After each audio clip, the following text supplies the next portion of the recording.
विचा में water supply system तबाह, शहरी मिठो पानी वापराइण खां कासर बणिजी विया। मक़ामी शहरी हेपाटाइटिस समेत पेट जे मुख़्तलिफ़ बीमारियुनि में विकोड़जी विया।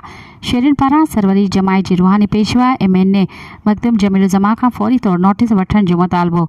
विचा में वाटर सप्लाई स्कीम 1973 में अॻूणे वज़ीर आज़म ज़ुल्फ़िकार अली भुट्टो जे दौर में मंज़ूर थी हुई ऐं 1977 में पानी जी सप्लाई शुरू कई वई, जे बाद वाटर सप्लाई जी फ़राहमी पंप लाइन ख़राब हुजण करे बंदि कई।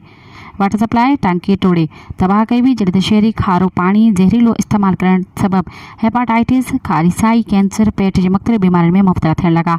मक़ामी माण्हू जो खारो कड़ो पानी इस्तेमाल करण ते मजबूर आहिनि।